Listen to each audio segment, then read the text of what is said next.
अस्सलामुअलैकुम वरहमतुल्लाहि वबरकातुहू। अल्लाह का शुक्र है कि उसने हमें रमज़ानुल मुबारक का दूसरा रोज़ा नसीब फरमाया। पहला रोज़ा रखने के बाद अब हमारी तैयारी अगले 29 दिनों की इबादत को और बेहतर बनाने की होनी चाहिए।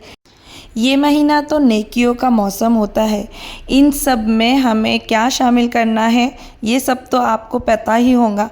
हमें अपनी नीयतों की पक्की तैयारी करनी है, इबादत में मसरूफियात रखना है, सब्र और रहमत करना है और दुआएं तो बेशक भर भर के करना है। तो जैसे कि आज हम लोगों की सहरी का आपने थोड़ी सी झलक देखी, क्योंकि कुछ था ही नहीं आप सबको बताने के लिए, वही नॉर्मल सी रूटीन थी। मैंने अपने बच्चों से कहा कि नहीं कुछ नया करूँगी तब डालूँगी, तब तक तो हम ऐसे ही अपने रूटीन इन सब के साथ में शेयर करते जाएंगे। ये मैं ज़ोहर पढ़ने के बाद अपने टेरिस पर आई थी। बहुत दिनों के बाद मैं आई थी तो इतना सुकून लग रहा था, इतना अच्छा लग रहा था ना मौसम। वैसे तो यहाँ पर मैं अपने कपड़े ड्राई करने के लिए डालने के लिए आई थी और फिर उसके बाद में असर पढ़ने के बाद में अपनी इबादत करने के बाद में, जैसे कि आप सबका रूटीन होता होगा, ज़ोहर के बाद थोड़ा आराम करना, थोड़ी इबादत करना और असर पढ़ के अपने किचन से आकर चिपक जाना। तो हाँ, हम आकर यहीं पर तो चिपक जाते हैं अपने काम को लगकर। तो ये भी तो हमारा इबादत का ही वक्त होता है। इस वक्त में माहिनूर मुझे कह रही थी, अम्मी तुम्हें ना डायरेक्टली बोलो ना ऐसा वीडियो शूट करते हुए। तो मैंने कहा नहीं, डायरेक्टली नहीं बोल सकती हूँ ना, क्योंकि हम ज़िक्र करते हुए रहते हैं, खाना पकाते हुए भी ज़िक्र करना अल्लाह की इबादत में ही तो शामिल हो, तो उसके लिए मैं नहीं कर सकती हूँ। तो मैंने उसे कहा कि नहीं, मेरा वॉइस ओवर ही ठीक है, क्योंकि खाना बनाते वक्त तो मेरा अल्लाह का ज़िक्र चालू रहता है, इस्तग़फ़ार की तस्बीहां चालू रहते हैं।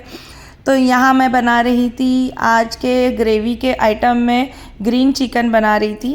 तो सबसे पहले मैंने चिकन को वॉश करके फ्रिज में रख ली थी, फ्रिज में रखी थी और उसे डायरेक्टली मैंने हॉट ऑयल में छोड़ दी और इसके बाद में उसे अच्छी तरह से चलाकर जब उसका पिंकिश से वो वाइटिश की तरफ चला गया ना चिकन, तब मैंने अदरक लहसुन और ग्रेट किया हुआ प्याज, हाँ इसमें पिसा हुआ प्याज भी नहीं चाहिए, चॉप किया हुआ प्याज भी नहीं चाहिए, इसमें ग्रेट किया हुआ प्याज चाहिए, क्योंकि ग्रेट किया हुआ प्याज है ना एकदम अच्छी तरीके से इसके अंदर ग्रेवी बनाता है।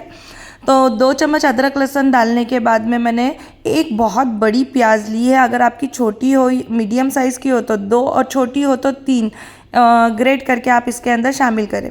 अब मैंने इसके अंदर 1 चम्मच नमक ऐड किया है। हल्दी का आधा नहीं, आधे से थोड़ा ज़्यादा, पौना चम्मच हल्दी आप इसमें ऐड करें। और धनिया पाउडर मैंने ऐसे ही अपने अंदाज से डाला था, आप आधा या आधे से थोड़ा ज़्यादा धनिया पाउडर ऐड करें।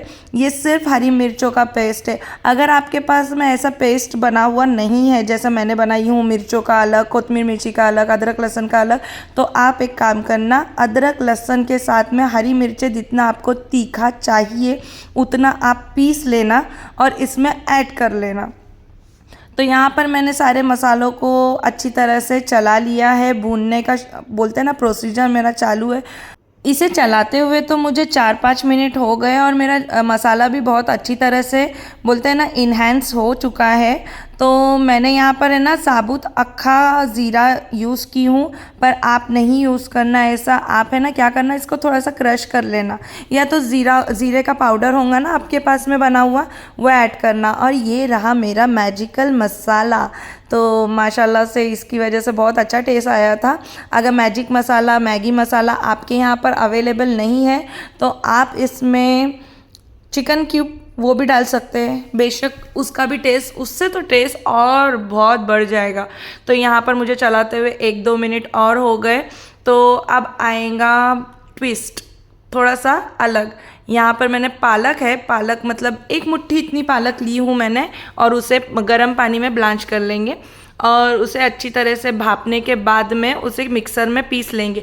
आपको इसके साथ में एक और टिप देती हूँ, मैंने नहीं किया है पर आपको देती हूँ कि पालक को पीसने के साथ में मैंने है ना ड्राई फ्रूट का पाउडर जो मेरा बना हुआ रखी हूँ ना मिल्क शेक में डालने के लिए, मैंने वही ऐड की। आप काजू या बादाम ऐड कर सकते हैं उसके साथ में। ऐसे ही साबुत वो भी पीसे जाएंगे। मेरे पास पाउडर बना हुआ था तो मैंने सोची अभी वो अक्खे ड्राई फ्रूट क्यों ख़राब करना, पाउडर 1 चम्मच डाल देती हूँ, तो मैंने वो ऐड कर ली थी। तो एक और टिप आपको देनी थी, वो रह गई। वो ये है कि आप पालक के साथ में है ना पुदीना ऐड करना। पुदीने से है ना आपके बोलते हैं ना ग्रेवी की खुशबू और उसका जो बोलते हैं ना एक फील वो अलग हो जाएगा। यहाँ पर मैंने मिक्सर में पालक ऐड करी हूँ और ये जो मेरा मिल्क शेक का ड्राई फ्रूट का पाउडर है ना वो मैंने 1 चम्मच ऐड किया है। आप 6-7 काजू और 4-5 बादाम ऐड करेंगे ना तो भी काम चल जाएगा। और साथ ही में इसी टाइम पर पुदीना ऐड करना और फिर ये जो आपने पेस्ट बनाया है ना ग्रेवी के अंदर ऐड कर लेना। इतना ज़बरदस्त कलर आया था ना ग्रेवी को, कोई कलर डालने की ज़रूरत, ग्रीन कलर डालने की ज़रूरत बिल्कुल भी नहीं पड़ी। मेरा इतना ज़बरदस्त ग्रेवी को एकदम बोलते हैं ना लुक आया था। और मेरे हस्बैंड ने तो फ़ौरन पहचान लिया, ये तुमने पालक के साथ में ग्रीन किया है ना। तो मैंने कहा कैसे आपको पता चला? तो वो कहने लगे हाँ मुझे पता चल गया है। मैं आपको बताती हूँ आगे की स्टोरी। यहाँ पर मैंने है ना आपको रेस्टोरेंट टाइप का अगर टेस्ट चाहिए तो चुपचाप करके इसमें आधा चम्मच शक्कर ऐड कर लेना, क्योंकि हमारे काजुओं में बादामों में इतना बोलते हैं ना मिठास अब वो रही नहीं है। तो चुपचाप से यहाँ पर है ना बोलेंगे धमकी दे रही है, धमकी नहीं दे रही हूँ, मैं आपको बता रही हूँ कि आप है ना इसमें अपना शक्कर आधी चम्मच ऐड करना। आधे से ज़्यादा भी कर सकते हैं या तो मायोनीज़ भी मिला सकते हैं आप, पर मुझे ज़रूरत नहीं पड़ी। इतनी अच्छी कंसिस्टेंसी हो गई थी ग्रेवी की कि मुझे नहीं लगा कि कुछ चीज़ ऐड करूँ।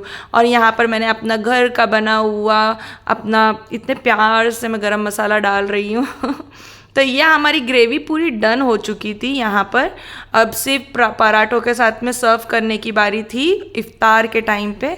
और यहाँ पर मेरा ड्राई फ्रूट जो मैंने काटने के लिए रखी थी वो भी कट चुका था और ड्राई भी हो चुका था, तो वो हम लोग स्टोर करके रख रहे थे।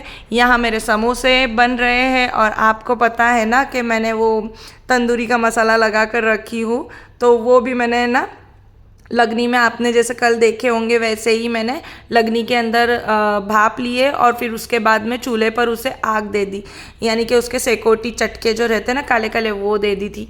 इतनी मज़े की लगती है ना, हाय कितनी मज़ा आती है खाने के लिए। सच में आप भी बना के रखो, इतना टाइम एकदम। और ऐसा बाहर से लाकर खाना ही क्यों है, इतने बोलते हैं ना अच्छे से अपन घर में ही बना सकते हैं। और एक बार बनाई हूँ मैंने, अब वो मुझे 4-5 दिन चलेंगे, मुझे ऐसा लगता है 4-5 दिन जाएंगे। हम पूरे महीने का कुछ बनाकर तो स्टोर नहीं कर सकते, लेकिन 4-5 दिनों के लिए जो बना कर हम अपनी फैसिलिटीज़ कर सकते हैं वो तो है ना। अब देखो यहाँ पर मेरा कबाब भी है, सैंडविच का मटेरियल बना हुआ है, समोसे है। तो अब मैं कल लूँगी अपने स्प्रिंग रोल की तैयारी करने लूँगी। स्प्रिंग रोल बनाने में को इतना हेडेक होता है, बाप रे, कोई वेजिटेबल इन लोग खाने के लिए निकलते नहीं है। और अभी मुझे आप लोगों को दिखाने, आप लोग बोलेंगे कि क्या मालूम ये वेजिटेबल बनाती है कि नहीं डालती है कि नहीं डालती है। बाप रे नहीं, मुझे बहुत सोच समझ कर डालना पड़ता है वेजीज़। तो यहाँ पर मेरे समोसे डन हो गए थे, तंदूरी भी डन हो गई थी। और कल हमारा फ्राइड आइटम कोई भी खाने का हमारा कोई मूड नहीं है, तो हमारे इधर कल जो बनने वाला है वो आपके लिए सरप्राइज़ होगा। आप बोलोगे ये कौन खाता है इफ्तार में, तो हाँ हम खाते हैं तो यहाँ मेरे बोलते हैं ना ये जो भागम दौड़ी का टाइम था वो निकल गया और यहाँ पर हमारा दस्तरखान सज गया। अल्हम्दुलिल्लाह, अल्लाह पाक आप सब के दस्तरखानों में इसी तरह भर भर के ढेरों ढेर बरकत हो। इंशाल्लाह मिलते हैं अगली व्लॉग में। अल्लाह हाफिज़।